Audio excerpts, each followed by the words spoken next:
শিক্ষার্থী বন্ধুরা, এই ক্লাসে আমরা বাণিজ্যিক ব্যাংকের বিনিময় মাধ্যম সৃষ্টির কৌশল সমূহ সম্পর্কে জানবো। কিভাবে বাণিজ্যিক ব্যাংকগুলো বিনিময়ের মাধ্যমের কৌশল সৃষ্টি করে বা বিনিময়ের মাধ্যম সৃষ্টি করে আর কি।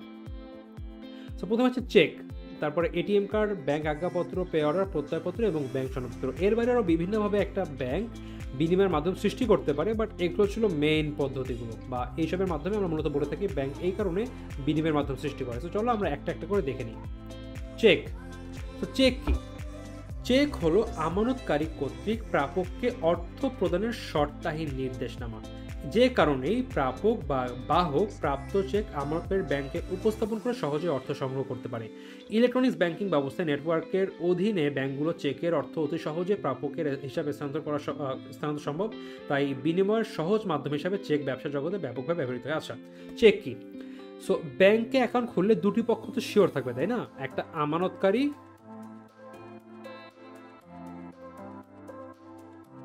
একটা থেকে আমানতকারী যে হচ্ছে অ্যাকচুয়ালি অ্যাকাউন্টের মালিক, একটা থেকে ব্যাংক। ব্যাংকে কি হয়? ব্যাংকে আমানতকারীর অর্থ জমা থাকে। এখন আমানতকারী মনে করো আরেকটা ব্যক্তি, ধরে নিচ্ছি সে হচ্ছিল প্রাপক, প্রাপককে অর্থ দিবে। এখন ব্যাংকে আমানতকারী কি করবে? একটা চেক লিখে ব্যাংকের কাছে পাঠাবে, যে কোনো মাধ্যমে হতে পারে, প্রাপকের থ্রুতে চাইলেও পাঠাতে পারে। সো চেক লিখে ব্যাংকে পাঠালো। ব্যাংক এই লেখা চেক দেখে বুঝবে আচ্ছা ব্যাংকের প্রতি এইটা আমানতকারীর একটা শর্তাহীন নির্দেশমালা বা নির্দেশনামা। মানে কি, ব্যাংক এখন একটা নির্দেশ পেয়েছে, যে নির্দেশে আমানতকারী ব্যাংকে বলছে তুমি অমুক ব্যক্তিকে, প্রাপককে বা বাহককে অর্থ প্রদান করে দাও। সো এইটা হচ্ছিল ব্যাংকের প্রতি আমানতকারীর একটা শর্তাহীন নির্দেশনামা। এবং কিসের নির্দেশনামা? অর্থ প্রদানের।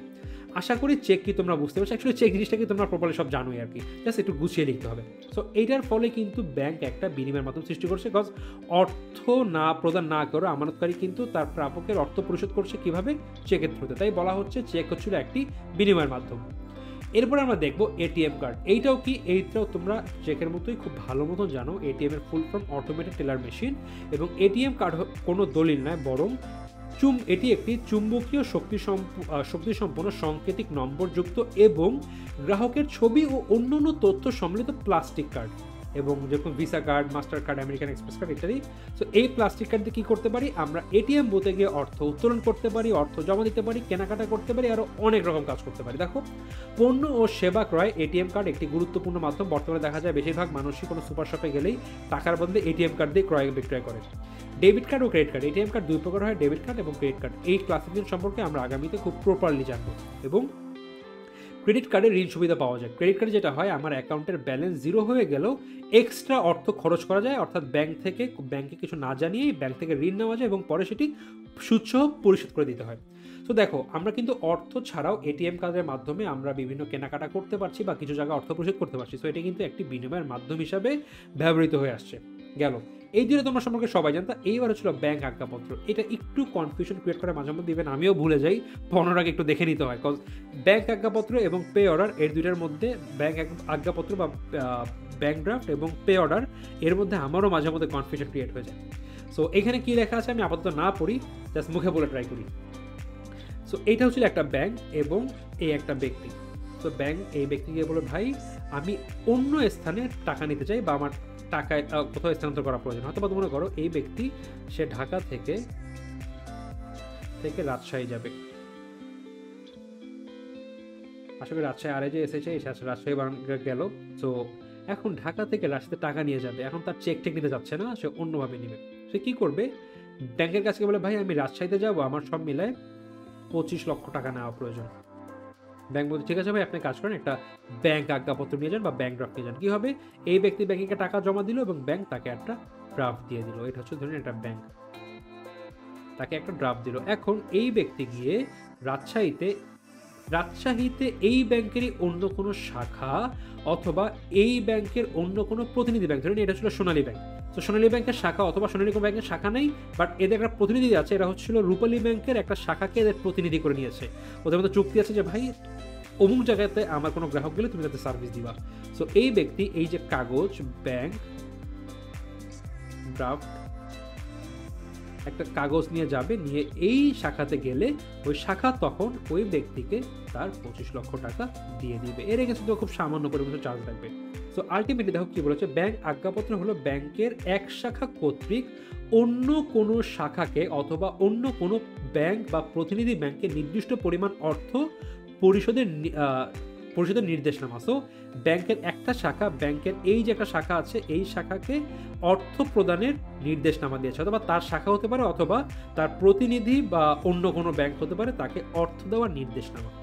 অর্থাৎ এক ব্যক্তি অর্থ জমা দিয়ে ব্যাংক ড্রাফট নিয়ে যাবে এবং অন্য শাখায় গিয়ে সেই ড্রাফটটি জমা দিলে সেই শাখা ওই ব্যক্তিকে তার অর্থ পরিশোধ করে দিবে। দেখো, নির্দেশিত শাখা বা ব্যাংক এর প্রাপকের চাহিদা মাত্র এর অর্থ প্রদান করবে। অর্থাৎ ওই ব্যাংকে গিয়ে যখন প্রাপক দেখাবে, সাথে সাথে ব্যাংক টাকা দিয়ে দিবে।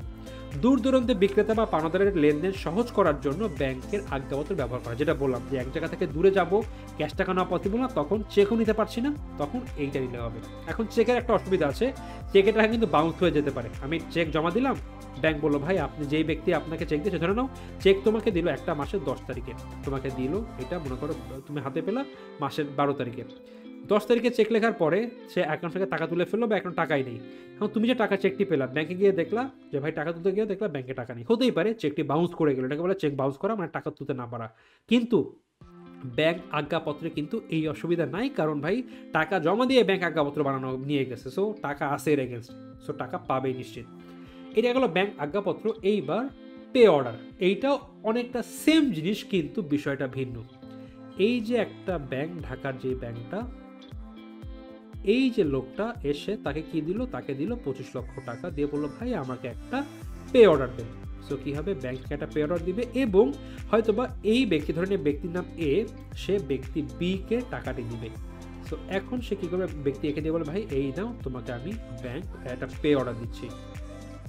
পে অর্ডার যখন এই ব্যক্তি এই পে অর্ডার পাবে, তাকে এই শাখাতেই আসতে হবে, অর্থাৎ যেই শাখা পে অর্ডারটি ইস্যু করেছে তার কাছেই আসতে হবে। আসলে ব্যাংক তাকে টাকা দিয়ে দিবে। দেখো, ব্যাংকের কোনো শাখা এরূপ দলিলের মাধ্যমে প্রাপকের নির্দিষ্ট পরিমাণ অর্থ প্রদানের প্রতিশ্রুতি দেয়। এখন জিনিসটা কেন প্রয়োজন বলি। মনে করো এ আর বি ব্যবসা করছে, জমি কিনবে একটা, বা মনে করো কোনো একটা পণ্য কিনবে। এখন এ হচ্ছিল পণ্য কিনবে কার কাছ থেকে, বি এর কাছ থেকে। এখন বিকে তো ক্যাশ টাকা দেওয়া পসিবল না ভাই, এত বড় টাকা। এ বললো ভাই আমি তোমাকে চেক দিই। বিপরে দেখেন ভাই চেক আমার আগে এরকম হয়েছে, নেওয়ার পরে চেকটি বাউন্স হয়েছে। বাউন্স হয়ে যাওয়া মানে আমি চেক জমা দিয়েছি, আমি যার কাছে টাকা পেতাম, আমাকে ব্যাংক বলেছে ভাই তার ব্যাংক কোনো এখন টাকা নেই। সো আমি তো রিস্ক নিবো না, 25 লক্ষ টাকা বড়, পর আমাকে ঘুরালে আপনি যদি ঘুরান আমার তো সমস্যা হয়ে যাবে। তো ঠিক আছে, আমি একটা কাজ করি, আমি তারা কোথায় মিটিং করবে, তারা হয়তো বা ঢাকার মতিঝিলে বা ধানমন্ডিতে মিটিং করবে। সো তখন এ কী করবে, আচ্ছা সে ধানমন্ডির কোনো একটা ব্যাংকের শাখায় যাবে, শাখায় গিয়ে বলে ভাই আমাকে একটা 25 লক্ষ টাকার পে অর্ডার দেন। সো এ গিয়ে একটা গেল, টাকা জমা দিয়ে একটা কাগজ নিয়ে আসলো এবং এইটা একে বিকে গিয়ে বলো ভাই নেন এই যে পে অর্ডার। এখন বি 100তে 100 নিশ্চিত এই কাগজটা যদি সে ওই শাখাতে গিয়ে দেখায়, বিকে 25 লক্ষ টাকা দিয়ে দিবে। কিন্তু বি যদি ওই ব্যাংকেরই অন্য একটা শাখায় গিয়ে দেখায়, বি কিন্তু টাকা পাবে না। অর্থাৎ ব্যাংকের কোনো শাখা এরূপ দলিলের মাধ্যমে প্রাপককে নির্দিষ্ট পরিমাণ অর্থ প্রদানের প্রতিশ্রুতি দেয়। বড় ধরনের লেনদেন বিনিময়ের মাধ্যমে পে অর্ডার ব্যবহার হয়ে থাকে। ক্রেতা বা প্রতিষ্ঠান ব্যাংকে টাকা জমা দিয়ে প্রাপকের নামে পে অর্ডার সংগ্রহ করে। অর্থাৎ এ গিয়ে এই যে ব্যাংকের কাছ থেকে বি এর নামে একটা লিখবে যে ভাই অমুক ভাই এসে আপনার কাছ থেকে টাকা নিয়ে যাবে। তো এটা হচ্ছিল পে অর্ডারের খেল। আচ্ছা, প্রত্যয়পত্র কি? দেখো, প্রত্যয়পত্র ইংলিশ নাম হচ্ছিল এলসি বা লেটার অফ ক্রেডিট। দেখো, এটা বাংলাদেশ এবং এটা হচ্ছিল ইংল্যান্ড। এখন বাংলাদেশে হচ্ছিল মিস্টার এ এবং ইংল্যান্ডে হচ্ছিল মিস্টার বি আছে। এখন মিস্টার এ, আচ্ছা বাংলাদেশ থেকে ইংল্যান্ডে কাপড় যাবে, গার্মেন্টস, মনে করো শার্ট যাবে। মোট কত টাকা শার্ট যাবে? মনে করো ডলার 10 মিলিয়নের, 10 মিলিয়ন মানে প্রায় 80 কোটি টাকার শার্ট যাবে, অথবা শার্ট এক্সপোর্ট করতেছে। এখন কথা হচ্ছে বাংলাদেশ থেকে অলমোস্ট 80-85 কোটি টাকা আসে, এত টাকা শার্ট দিবে। এখন কথা হচ্ছে এই যে টাকা বাংলাদেশ থেকে পাঠিয়ে দিল, অবশ্যই কিন্তু সব জায়গাতেই বাকিতেই লেনদেন হয়ে থাকে বা আগে পণ্য যায়। এ বিকে শার্ট পাঠিয়ে দিবে।